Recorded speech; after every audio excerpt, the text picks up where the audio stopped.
I'm your host, Sharada Devi, of the Born to be Free podcast that serves as a bridge between the ancient and the new era, a confluence of opposites where all is seen as sacred and every experience is meant to catapult you into your supreme destiny. Welcome to another episode of the Born to be Free podcast. I'm Sharada Devi, your host, and I'm back at Under the Banyan tree here in Mother Bali, in Ubud, Penastanan, the place of fullness, where I've had the privilege to live for 17 years, 16 years. And I'm very happy and have some butterflies in my heart, excited to be here to introduce you to Tanya Kaps, dear sister, a person that I met at a long time ago. I think we've been here for almost the same time, 17 years in Mother Bali.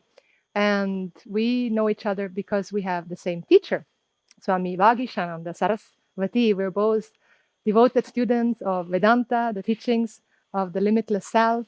We have a love for yoga, Ayurveda, embodiment, so many things in common. And Tanya has been a teacher at the yoga barn, the famous yoga barn, since the beginning also. We both were in Bali when we saw it just like growing, and now it's the biggest yoga place in Indonesia, or I don't know, even in other countries. And you've been there for a long time. And so I'm really excited for this conversation. There's so many juicy topics to dive into. And we just chanted our prayers to Saraswati, the goddess of knowledge, and let's see where she's gonna take us today. So welcome, Tanya. Yeah, thank you for having me. Yeah, thank you so much for being here.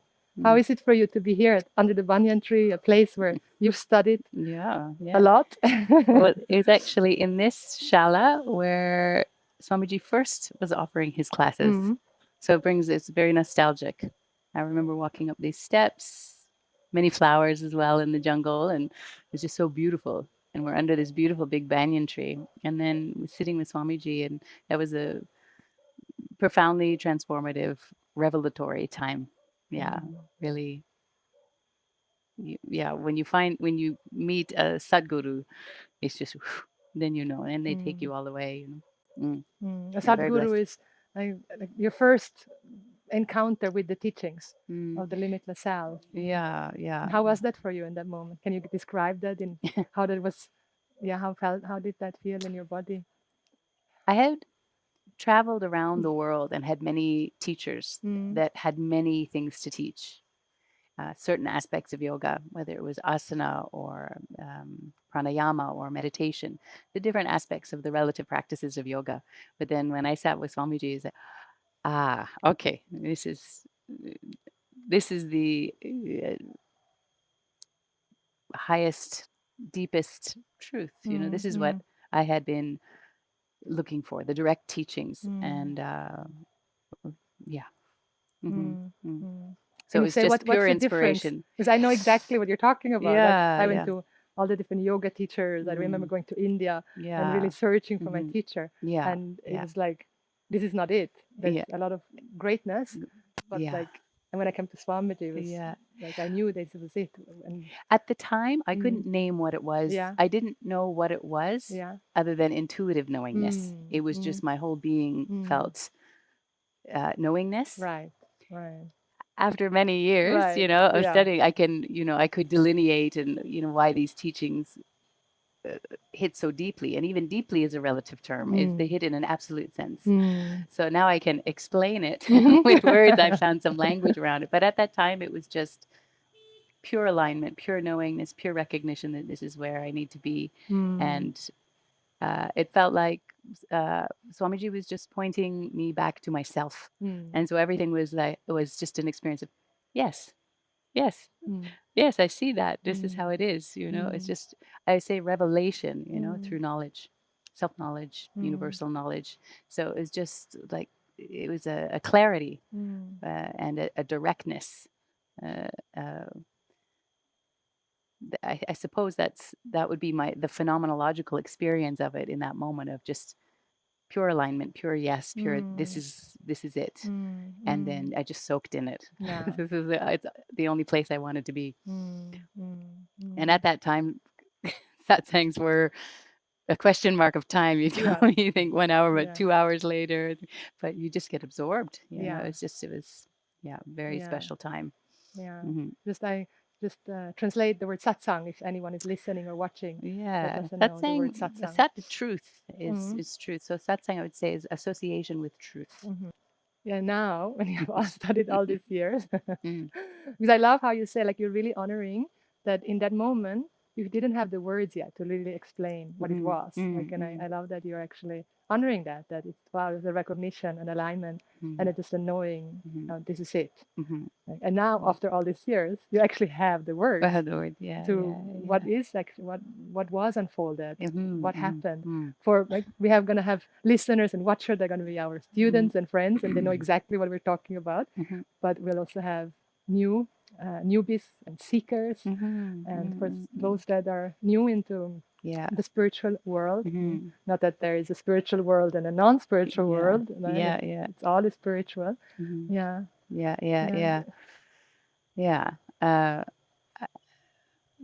I think what you just said there in the end, that it's all spiritual. I think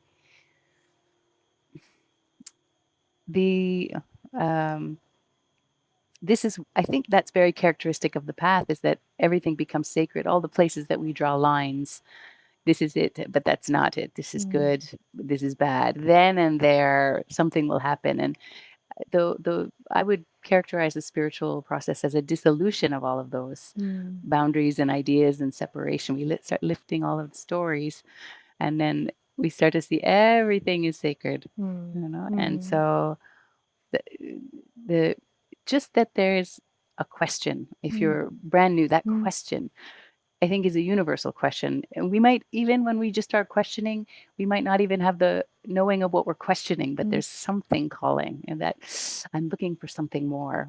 And maybe we go to asana class, or we're reading a book or meditation, and that deeper something is guiding. And it reminds me of sitting with when I first met Swamiji, is that you have to really tune into the inner guru, that part of you that's saying, yes, this feels aligned. You feel that sense of expansion, or this is right for me, and to really trust that. Trust that completely, and that will guide you to this this mysterious unfolding that is the spiritual path. How was it for you? Like, when if you could go back to the very beginning, was there a moment that you consciously said, I'm going to spiritually seek, or was this sort of an unfolding? Do you have a moment? Yeah.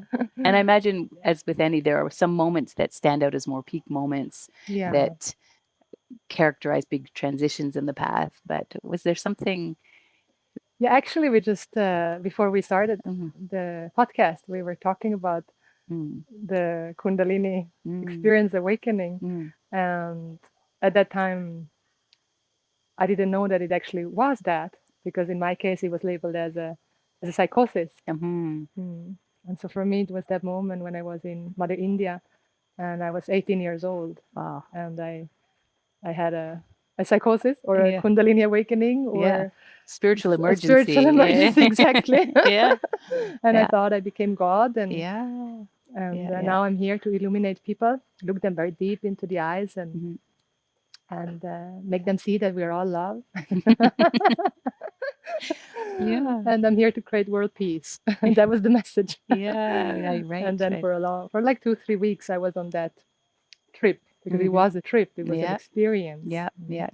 And it was just a very long experience that my friends that were around me, they thought, oh, she'll slowly eventually come down, because yes, it's true, the recognition that I'm love, and we're one with God, and we're here actually to establish peace and harmony in ourselves, and then now however we can contribute in the world. But I didn't come back. I would just stay floating. And so then there were intervention, and not in a way where the medical system was involved. I see. And then they told me I will never have a normal life, and I'll be on medication the rest of my life. Wow. Yeah. Wow. Yeah. And it was diagnosed, no? You're psychotic, Yeah. mental disorder. And of course that infused or revealed a lot of fear, depending how we want to look at it. Yeah. But that fear was, for me, was the fire. Because I knew that what I had experienced was out of this world. I knew it was the truth. I knew it with every cell of my being. And so I knew also that it was not a healthy way, and I couldn't continue or sustain my life in this way. So that's how my journey started. So it was a very specific moment. Wow. Brings up so many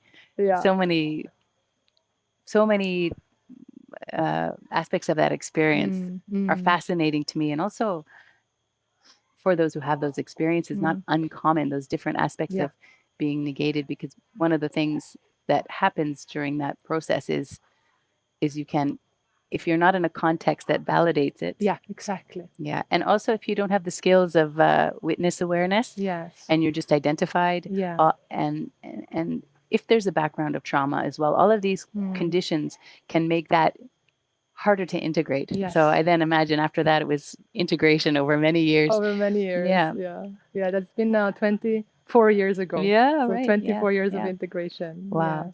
Do you have a specific moment that led you on this spiritual path? I would so how far back to go? when I was maybe, I just have always had that wonder. There's more than, but not in a negation way, but from the time I was very young, running through the woods. We lived in the middle of the country. My parents had a piece of land that was their land, but really we were on crown land. So it was, as far as you could wander as a child, it was just forest. And that was in Canada. That was in Canada, right? Yeah.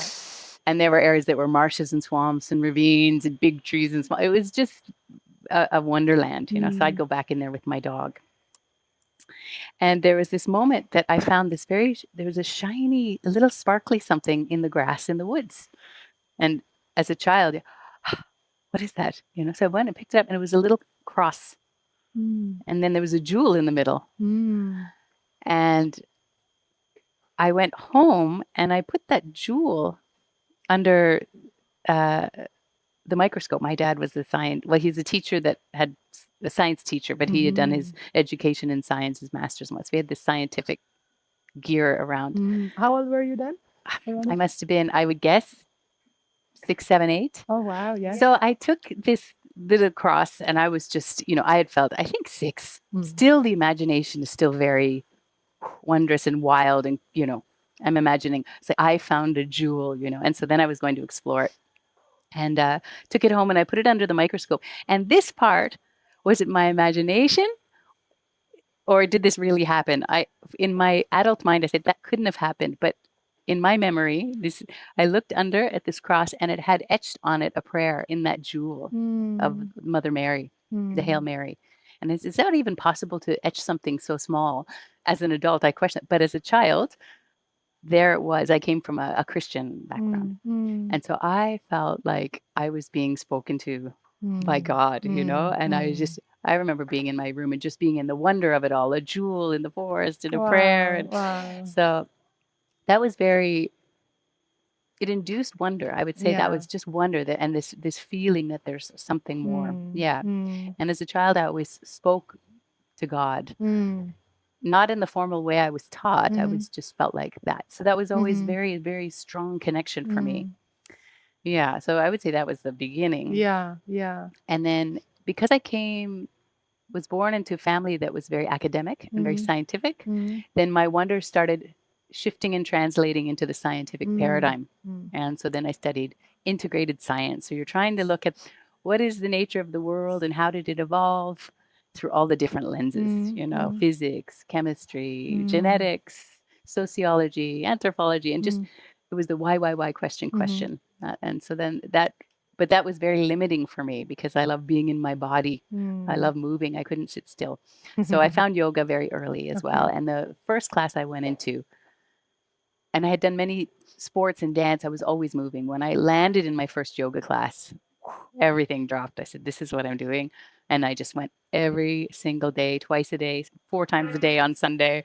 I was just, and it was because it's so embodied and there's so much energetic, it creates a lot of, the word in yoga is sattva.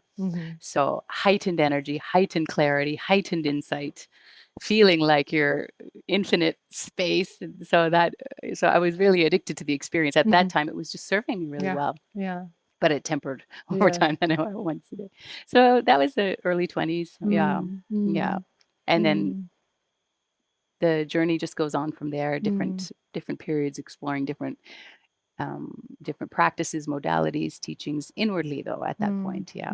Yeah. Yeah. Yeah. And then, in my, how many years ago now? Interestingly, I think it's interesting. It would be nice to have a little exploration, because I had a kundalini experience after much insight. I'd been sitting in Jnanam and was sitting with Swamiji, and if we look at the writings about yoga, you take things slowly, and things unfold, and then crown opens, and it was, for me, it was this sort of gingerly, slowly, where what can also happen is spontaneous before having done, 20 years of asana and preparatory pranayamas and all of that. So there's not the context or the nervous system preparation. And so but then either way, there's a deep intelligence to that spiritual evolutionary force, the kundalini force. And for you, she just came in at a different stage of unfolding, but it all leads to the same. Yeah. It happened to me actually again last year. Okay. Actually this year. But that's a whole other story.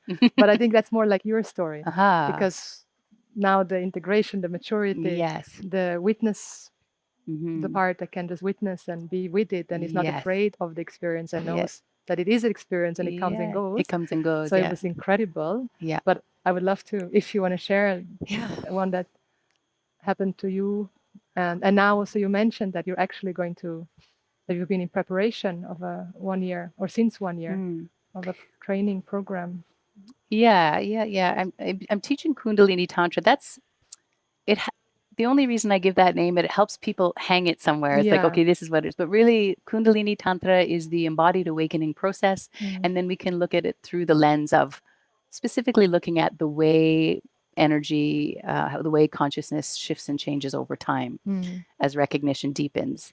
So, but Kundalini can be a very mystical term. It can be a buzzword, and it also really can lend itself to a lot of attachments and identifications, which can be the very thing that can block further or stagnate or slow down or cause problems in the process.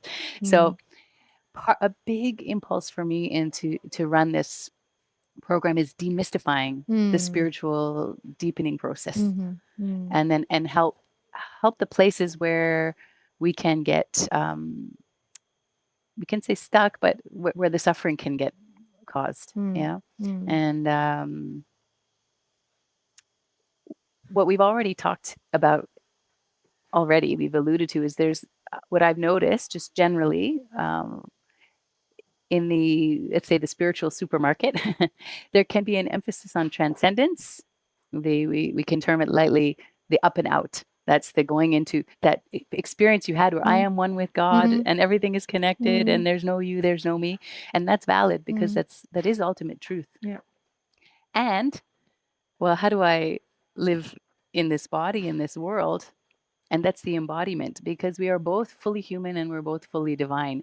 And so sometimes there's a lot of emphasis on embodiment without the transcendent view. And then we can get stuck in seeking.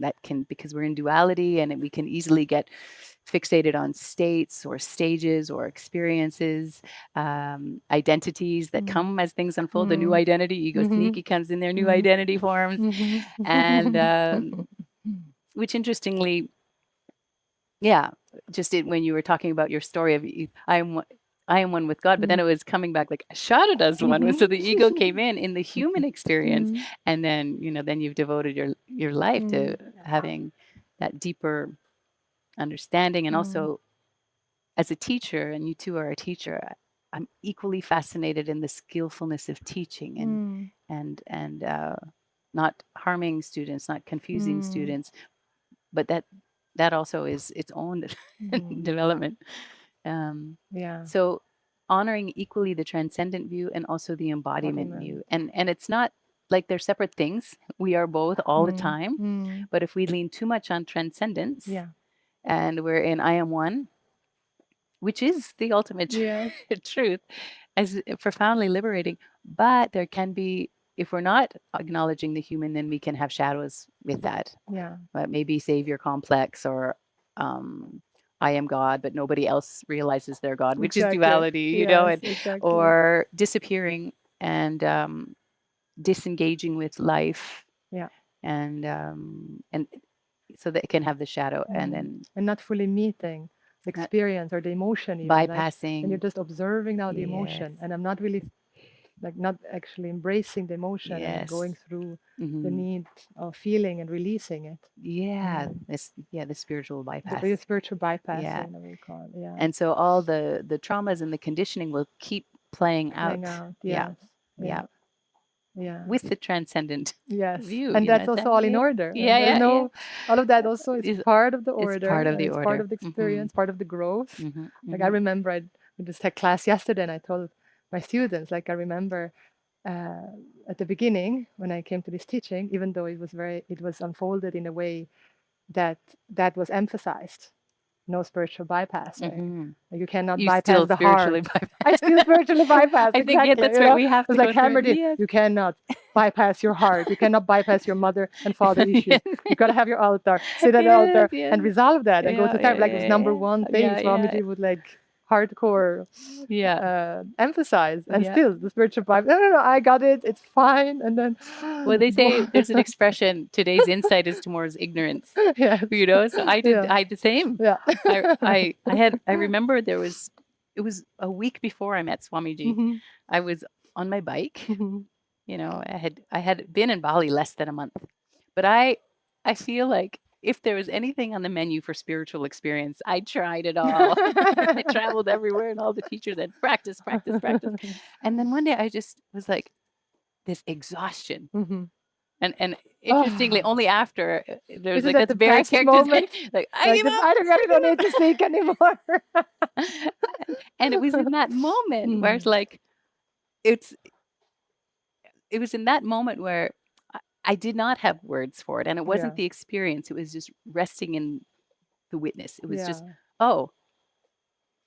I'm just the screen on which the movie plays. I have just been here all along doing this dance, and I just was laughing, and it was just, and it wasn't the experience that was it was just, and then I just sat in this witness. And then everything stopped. All the practices stopped. But then I met Swamiji, and he was putting words to that. It's like, yes. But years of just being in transcendental witnessing. and there was like you even have to say, I'm the witness. I'm the witness. Exactly. You have to like repeat yourself. The reminder that you're a witness. Something there is off, okay? But then the subtlest duality is like the witness of the witnessed. That's still, there's a duality. I remember I said, Swamiji, I didn't quite say it like this, but I said, I got to figure it all out. I'm the witness. He goes, yeah, that's the easy part. Exactly. Now you got to integrate it. Yeah, like, exactly. Oh, okay. Yeah. And I think there's, again, the more I soak in this, the more I see it's so divinely intelligent. We were never wrong along the way. It's just revelation, And so I had to really be in that transcendental, just, it's such that shift from being identified to I'm the witness and anything can come and go. And I am not any of those things, the neti, then it was so liberating. My body can be sick, I'm okay. My body's well, I'm okay. I can do practice, I'm okay. I cannot do practice, I'm okay. It was all okay. It was just okayness. Like the sky, clouds going by can be, sunny, it can be thunders again. So that very liberating. And I think I really, that phase there's no shoulds and musts, but it had its time for that. And then I became very numb. Very, and also there was this subtle, everybody's in their story, you can, and that moment I was like, who's the one I'm pointing? It's just by pointing at another, I recognize that I'm still, there's a me who's got it and the others who don't got it. I could see that shadow. And I was like, that one, I was like, okay, there's still something, but also the fundamental witness and witnessed. And then the teaching is swallow the witness, everything is divine, everything is sacred. And so then, how is that so? How is that so? And by careful what you ask for. The sacred restaurant. I want to know how to swallow the witness. I got a big poop. You're gonna have a baby. I thought I was done, but maybe I'm not done, and I had all this, and they say, okay, you want to go back in the world? Because I think I had gone so far that I was actually finding it difficult to relate to people. Right. And there was I felt in that period, it was, my words were not anything that I would say. I could feel like the words were dividing up reality. I was like, so I was finding it hard to speak and speak truthfully, but also honoring who I was speaking to and not sound like, I wanted to meet people in a harmonious way. But I was just there's only this, and and so how to come back into the relative play, And so there was a very difficult time, and so I invoked that to coming back in, and okay. Did you invoke it particularly as a child, or you invoked the result of the witness and then the child came? Well, again, it's just, I'm gonna cry. The intelligence, it's, there's not some out there. It's just when what you are invoking within shows up. So I'm sitting with Swamiji, and I was later in age, and I was, will I have a baby or will I not have a baby? And I was living at the time, living next door in the house next door, and a guest doctor who delivers babies. Nicolo. Thousands of babies delivered. Yeah, he had gifted Swamiji a shirt from this local birthing center, very famous birthing center, Bhumi Sehat. And Swamiji, it's a nice T-shirt, and it had a picture of a woman in a squat with it's an emblem, it's not too explicit. It's just and the head's coming out of the yoni, and this big pregnant mama, And at that time, prior to Swamiji wearing this shirt in front of me, I was just contemplating. Could I be a mother and be renunciate? Can I? Certainly, it's just one being, and divine expresses as motherness and babyness, and I was wanting to come back into the relative, and have them not be separate things. I'm either in transcendence, or then I put on my armor and pretend that I'm not in transcendence and be in the world. I wanted that to integrate, and it hadn't integrated, and I was invoking that, and so I was engaging in that in a contemplative way. And so it's like renunciation, motherhood, and Swamiji would say, you can't make it up. You sit in the front of the class wearing this shirt of a woman giving birth. It's like, so we've got this teacher of non-duality wearing this motherhood, which I don't know if that's happened many times, but of course, you invoke. I was just, wow, okay, right in front of me there. And then I got pregnant. And so then I was like, okay, here we go. And then so back in with, full engagement. Yeah. And wow. Yeah. It's been joyous. Yeah, it's been so much love. So much love. I think I love the little ones. So they're just, the pure prakriti is so easy to see, Yeah. And so the sacred role of motherhood, and yeah. So when I talk to my sacred sisters who have been in Vedanta for many, many years, they already have had knowledge. That's fine. Spend time with the teachings and then have become a mother. They're saying it just has brought me even deeper and closer. Yes. And it's the full felt sense, embodied experience of the teaching. Yes. and it's not in any way Yes. taking me away Yes. from reality. It's actually bringing me closer to reality. Yes. Has that been your experience? Yes. Again, that was a beautiful, very well described. I mean, you have the Yes. teaching. You Yeah. are the source of everything. Yeah. Nothing exists outside of yourself. Yourself. And then you So, actually see? birth a child through your most holy sacred grail, yoni, and it comes out of you. And then you have this thing, which is not a thing, it's the most sacred precious thing, being, but it's outside of you, but you know exactly that it's not outside of you. And then you're in this like Maha contemplation Yeah. of the Yeah. universe, Ishvara, everything Yeah. taught and listened to for thousands of hours. Suddenly you have that. And it It's cannot take you Mahaguru. further away Mahaguru. from Yeah. the reality. Yes. Doesn't make sense to me in any way. In Exactly. any way. Exactly. Mm. Exactly. And now my question's answered. And I was sitting so many years ago and how do you have to choose? Yeah. No, it really only and deepens in an accelerated in such a because you have to face all the places that still are unresolved, you know, when you're very tired or oh yeah. I have a beautiful story and this is a motherhood where the full karma yogi being in life, being in the roles and the sacred motherhood, and then where the Vedanta had there was a marriage there. Um, I remember the teaching of Swamiji. We were talking about babies. They're pure prakriti, pure nature. They're just pure expression. You know, when you look at a baby, they just there's no fear. There's no there. It's just pure, unconditioned expression. And so when my daughter was about 2 or 3, and she was in the tantruming phase, and I was running a business and running teacher trainings, and also independent mom, you know, so holding it all, you know. And then my days were long, you know, and so I came home, and then it was the tantruming, which actually biologically it's designed to make the mom stress so that she responds. So I was having the nervous system go into the reds, you know, and then it was over the period of time. And then the words came back to me. I was doing the dishes and she was standing at my leg, like, he. I was in resistance. And then the words came back. This is pure prakriti. There's nothing wrong here. Yeah. Yeah. And even my nervous system feeling that level of stress, even that's not wrong. Yeah. But I was in the experience of that. But my mind story was this whole thing is like, no, I was in a no to this moment.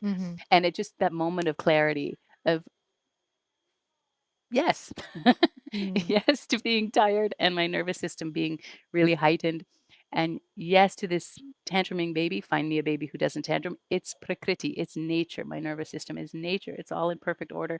And then I very consciously at that moment brought my awareness, which was in my mind saying no, and I was identified with those thoughts, and I put my awareness right here. And you know how you can feel when you maybe were identified, and then when you land in your heart, it's very unitive. You know, it's a distinct shift of experience. So I brought my awareness here, and I really landed. I could tell I wasn't just okay. Be in your heart up here still, you.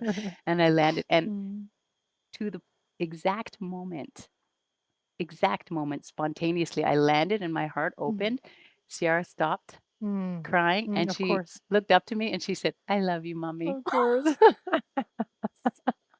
And I was like, oh, it was so like, this is their nature. All of this is nature and perfect order. And I saw very deep resistance to being tired, resistance to being, so, okay, this is it. And then, of course, that phase comes and goes, you know. Now she's a teen angel. She's a teen angel already. Yes, yes. It's beautiful. Yes.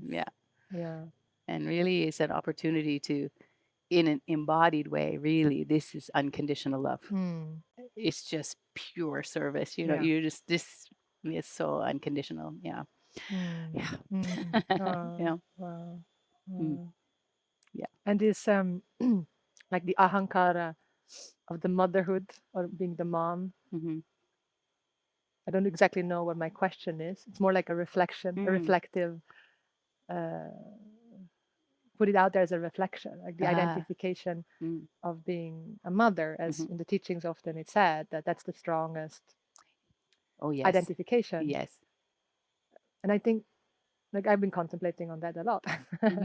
And like the identification itself is not really the problem. It's the problem is when we then start to judge what I do or not do. It's never really the identification like that hurts us. It's the judgment. Yes. That we are self-judging us because I'm not doing it according to how I think I should be doing it or not doing it. Does it make sense? Yeah. So perfect fodder for more spiritual deepening. You had to reflect because it is very deep, for sure. Definitely very deep. Yeah. And then there's, we play different roles. So when I'm with my daughter, I'm mother. Yeah. But then with my students, teacherness comes. Yeah. When I'm with you, friend comes in.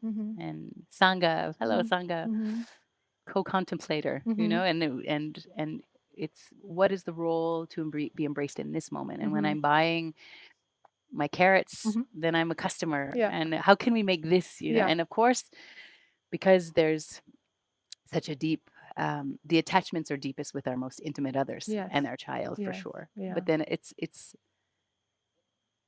not that the identification is that, can I see the nature of that? It really goes very deep. Can I see the nature of when I go into forgetfulness and reactivity and judgment and all of that? And okay, that happens, and then you find space and you have clarity and you can process. It's that, as you said, the judgment, good mother, bad mother, as some kind of story that we superimpose, and really rather it's this moment. Oh, in that moment I became very reactive, or maybe I'm reacting to my reacting. I'm judging my responses or and then we can always come back. We can always come back and start fresh, and that's the beautiful. And each time we do come back and come back fresh, it goes deeper. And with, of course, being with children, the opportunities keep coming. Yeah.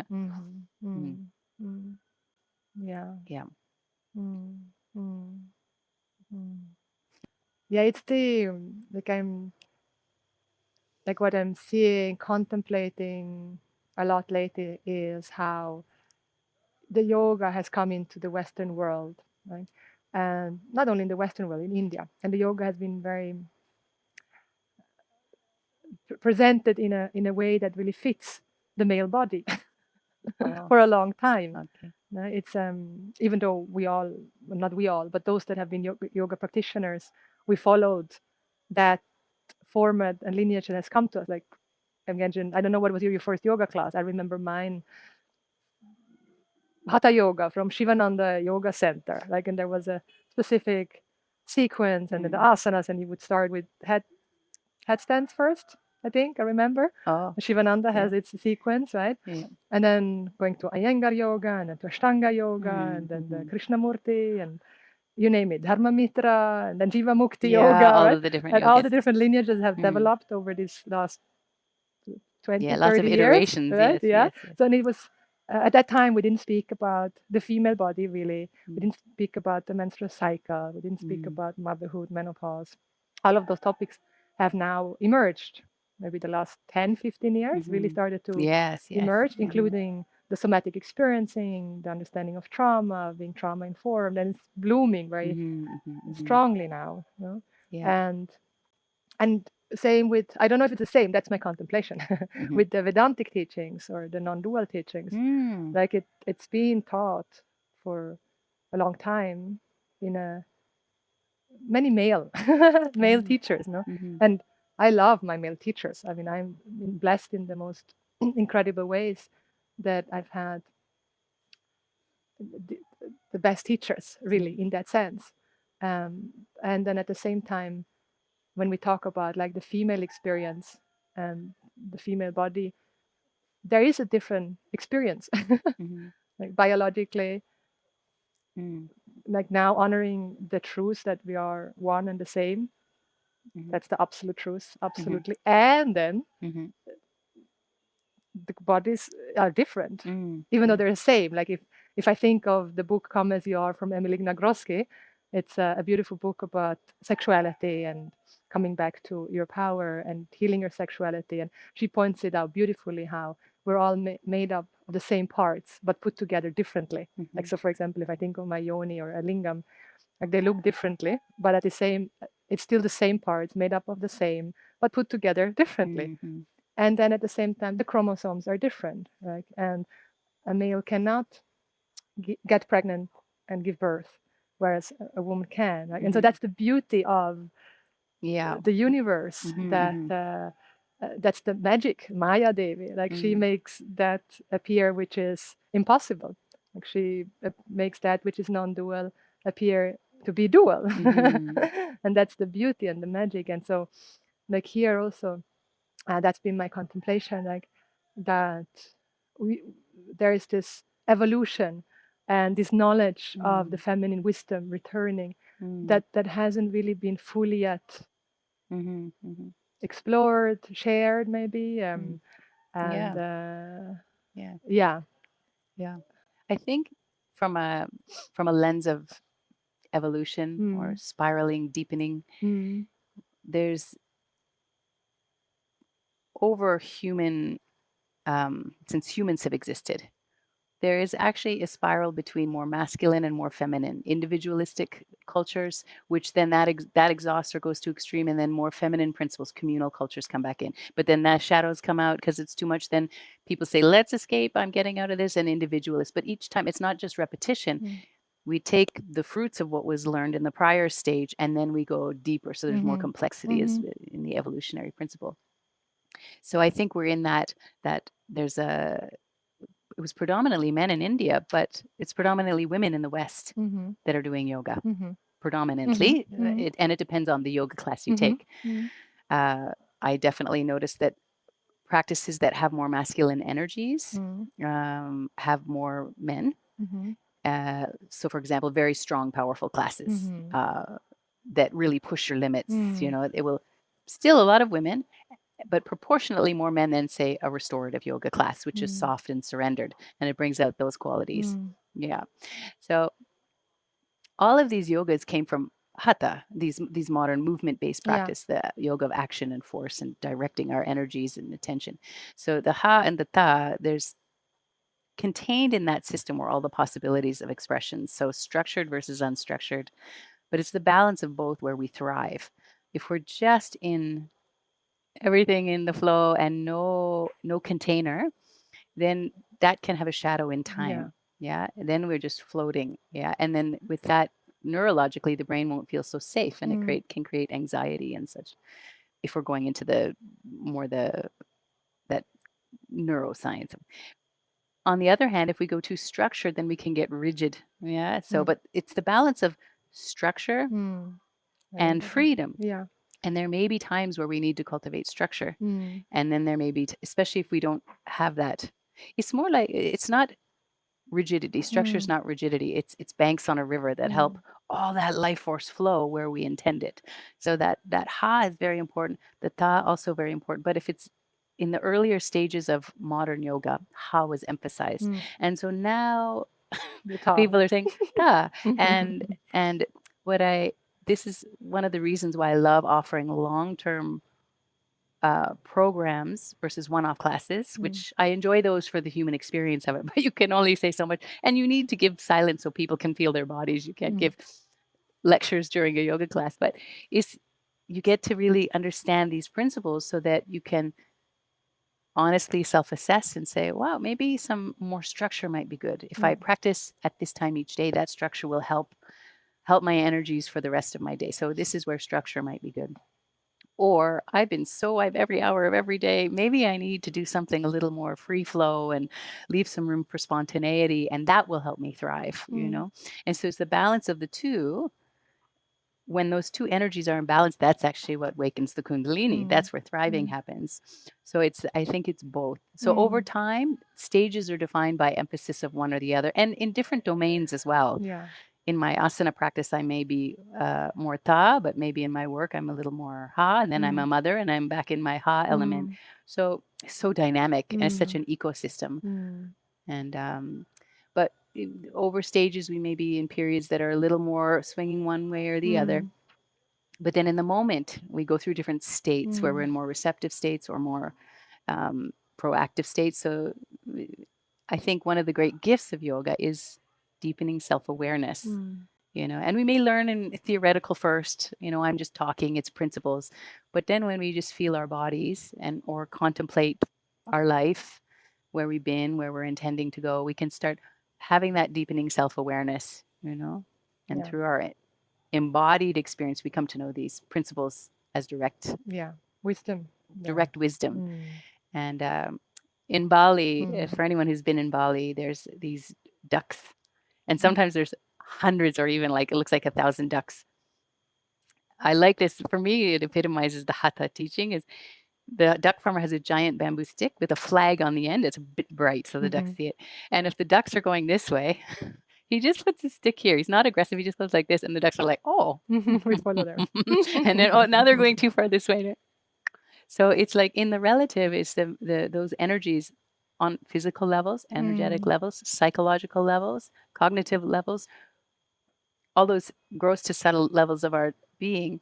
We have that awareness, and then we can just go, just a little bamboo stick there, like, oh, you're going, and you'll know because there'll be suffering. There'll be a feeling of relative. You feel like there can be resistance or distraction or some form of suffering may show up physically, but and so, and then, so yoga really helps us with that deepening awareness, and then therefore deepening responsiveness. So the ducks aren't way 20 fields over. Whoa.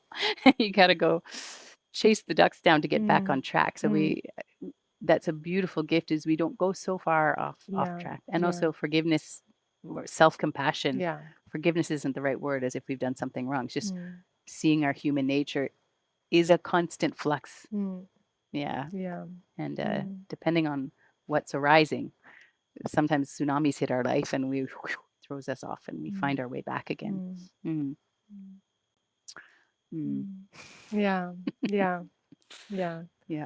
light, the contemplation of our precious life, and it's ongoing, never ending, and yet at the same time we can rest. Like that's the beauty and the grace of having clear teachings. That one can rest in oneself. And this is this when we think hatha yoga is or like the yin yang symbol. It's a circle, which implies that one. It's all one, but then that yang yin, this is the constant change. And so, I think that, and there is no, like, one wants to. We have the tendency of wanting to categorize and to define. This is right. This is wrong. And there's one way, and there isn't. There's not. I mean, there's one way in the sense of knowing yourself as limitless, whole, and complete here and now. And either you know that or you don't. But then in terms of the relative appearance, there's an infinite way, and there is no right or wrong, and it's unique. Infinite, unique, unfolding. Infinitely unique and different for every single one. That's so true. So true. And I remember when should I offer these long courses? And I remember really having this salience of what I would be tackling as a teacher is paradox. Like, should I take on a year of talking about paradoxes? Like, we're both one, but we're also two. We're both infinitely unique. We're infinitely unique. In every picosecond, it's change.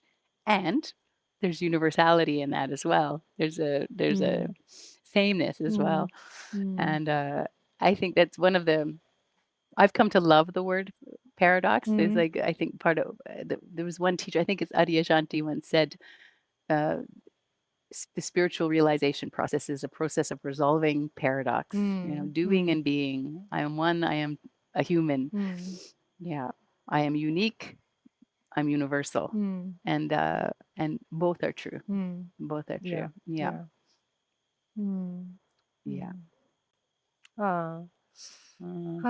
Wonderful. Is there anything else you feel you would like to add to conclude our conversation? Is there anything else? there's so much where to go all the way. How is your, I'm just curious. Yeah. What are you doing these days? What am Oh, I you're doing these days? podcasts? I'm doing podcasts. One of the things. I Yes, see. yes. I when you had sent the invite, then I Yeah. dove into your podcast, and it was so beautiful. Thank you. And then you're running trainings. Yes, at the moment I'm running one. In Bali? Online. Online. It's online. Yes. I just started 15 months. I also, like you, I love the long. Let's talk about that.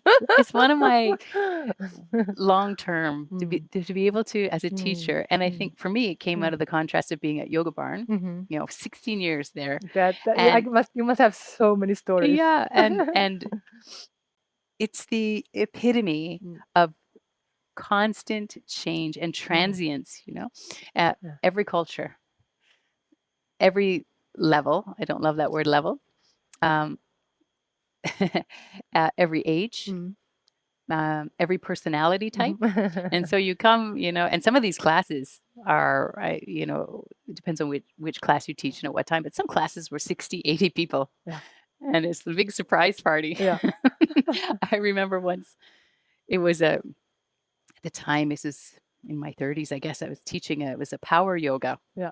With, they're expecting the handstands and all of these, like, whoo. It's like, okay, I'll teach that class. I don't teach this anymore, but at that time, and there were, 60 people. And so people are warming up doing handstands and lotuses and their handstands and their jump backs. Like, whoo, I'm like, okay, these people are ready. Lots of, again, more masculine, but lots of powerful poses. And then the class is beginning. And then, as a teacher, you're thinking, how can I make this so, we've got some people who are not doing handstands and then other people, they want you to really push them. And then, so trying to teach a class with that, and you don't know who's in there actually, other than a basic assessment. And so it's like a level 2 or 3, I can't remember, us in a class. And then 10 minutes after the class starts and the class is already full, a tour bus, plus it was like a tour bus, I think from Japan. All these ladies came in skirts and they came in to the back of the class. You're like, okay. And they never done a yoga. They're wearing skirts. And then in the front, you have the men doing the handstands and putting their feet in those. You're like, woohoo. And you're like, all right, everybody shuffle your mats. And ladies, just try your best. It was just, you're like, what could you do? Yeah. What did you do? How did you handle it? I ran out of the room. It's personal practice today. It was some things like, okay, we're going to do sun salutations, for example.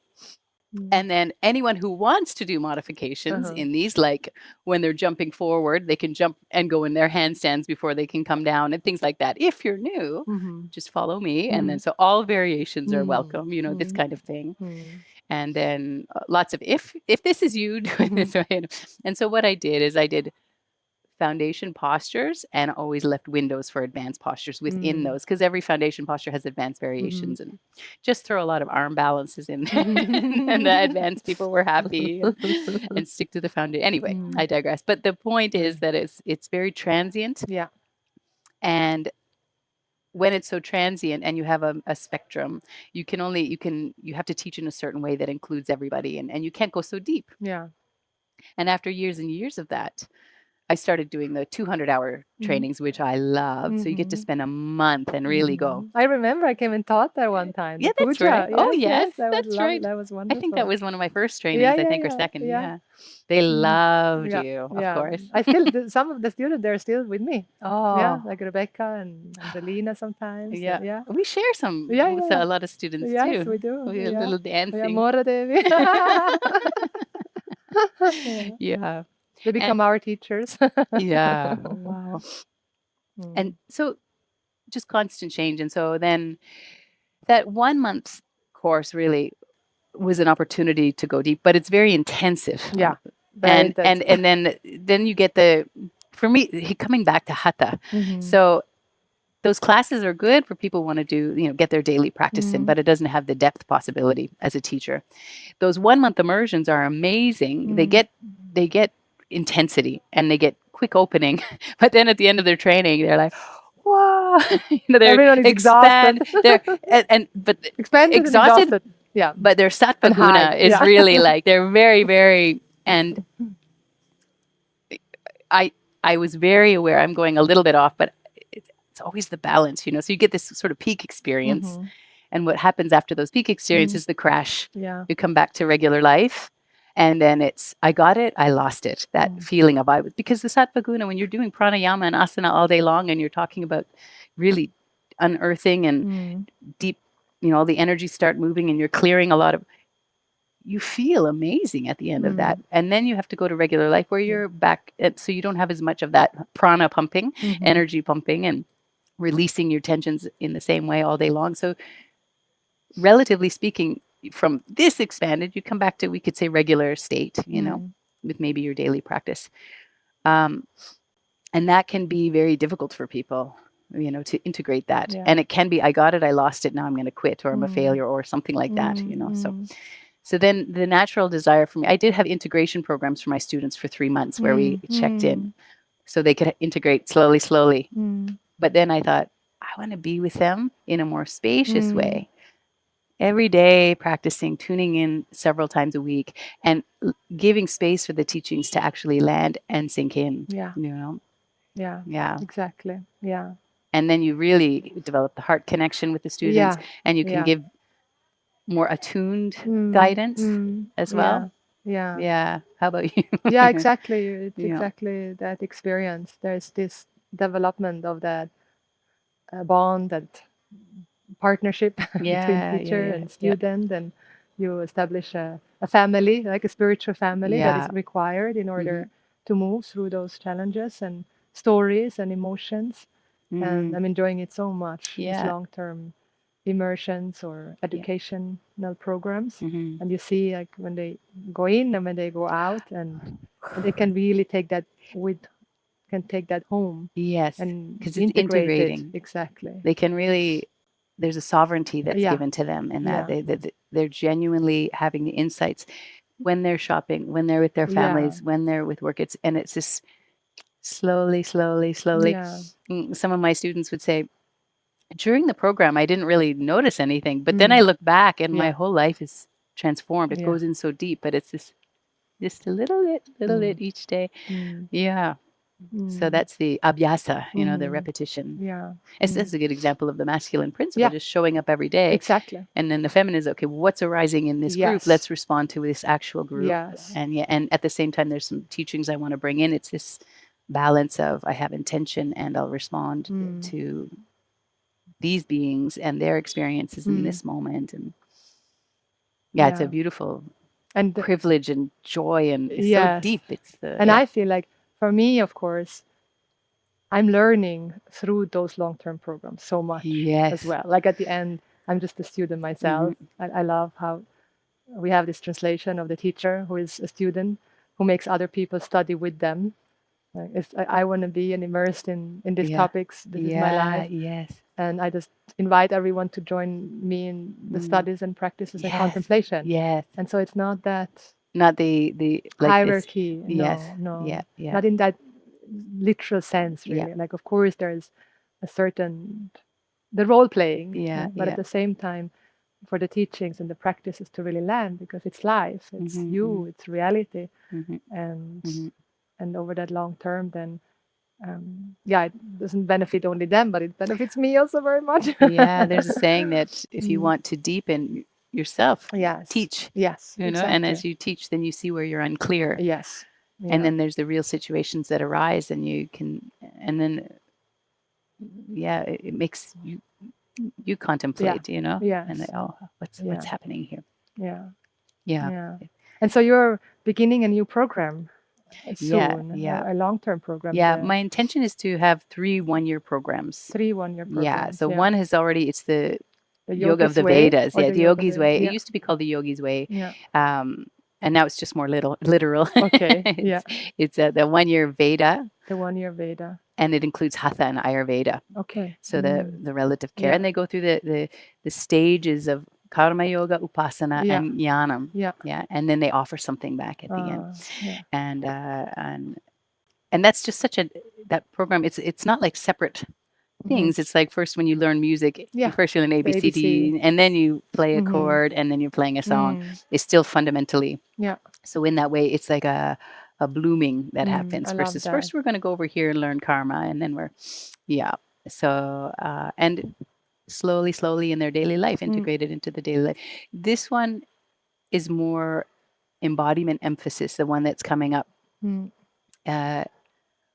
There's a 30-day, if people want to get a 1 month of doing energy cultivation and work, Kundalini Tantra. But for those who are like, I love this, they can do the 1 year. Okay. Yeah. And we really, is also helping really orient about the embodied experience of the spiritual deepening, spiritual awakening process. Not in some absolute sense, like this is the way, but understanding, we have signposts, we have hedences, how to really cultivate interoception, the capacity to feel your body, and somatic awareness, and how to process the body's experiences without spiritually bypassing. And all of the principles around the embodied experience. Yeah. So if I were to, in the crudest way, this is very much an oversimplification, but the trajectory of the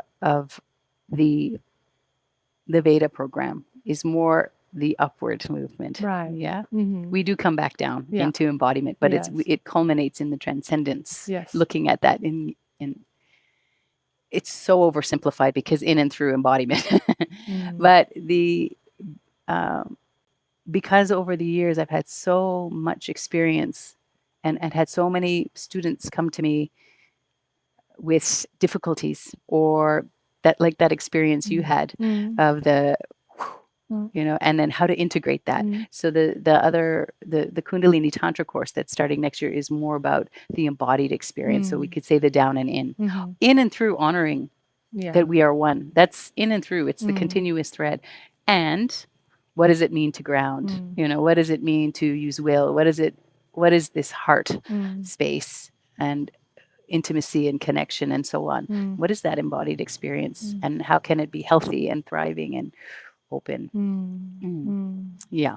Beautiful. Exciting. Yeah. And so how can people follow you and join you if they want to participate? Your website, TanyaKaps.com. Okay. We'll put all the links in the description. Yes. Yeah. Thank you for inviting me. Been a pleasure. Thank you for this very deep and heartfelt and moving conversation, and then we can dive into those realms. It's and auspiciously and here at home. Yeah. Thank you. So thank you everyone for being with us. Just take a moment to be with what has landed. Notice what's alive in you right now, what has touched you, what you want to bring with you into your life. And if you want to make a little prayer into the universe, to the God, Goddess, a prayer of your heart, invoking next steps to take, where to go, what choices to make, how to deepen or continue your spiritual path. Maybe it's with Tanya, maybe it's with Devi School, maybe it's with someone else or something else. My prayer always has been, let the right teacher, the right teaching come to me. And at the same time, celebrating how far we have come. And every experience we've gone through, we've lived, we've learned from. And here and now, all is well with me, with you, with us. And take a deep breath into that, knowing or remembering or trusting that it is like that, it has to be like that, that at the end, all is well with me and always has been and always will be. And so thank you again for listening, for watching. If this episode touched you, moved you, please share with us how. Please like it, comment, and share it with your community, with your family. And we'll see you next time. Thank you so much. I'm so happy to invite you to my annual Embodied Wisdom Retreat, which previously was called the Vedanta Retreat. For more than 10 years, I've been teaching Vedanta, the Vedic teachings. And every year, I've been invited to host a retreat in Sweden. And this has become a tradition. Now we've been meeting with a group of incredible people that have a deep value for spiritualizing their life and bringing more rituals into their life and diving into the timeless teachings of Vedanta to see themselves as whole and complete here and now. So every year I'm hosting this retreat in Rostange, which is in the south of Sweden. The airport, Copenhagen, is the closest airport, and it takes around 50 minutes to get there. It is close to a national park, and we're staying in a beautiful place called Villa Soderosen. It basically looks like the Pippi Langstrumpf house. So if you want to dive deeper into the teachings and spend a long weekend in the Vedic wisdom, do meditations, and also dive into the embodiment practices that I include in the Embodied Wisdom retreat, then you are very warmly welcome to join me and my community in this annual retreat in Sweden. From my heart to yours, deepest gratitude for your presence. May you follow your wildest dreams, live your highest purpose, and expand into the infinite, because that's what you are.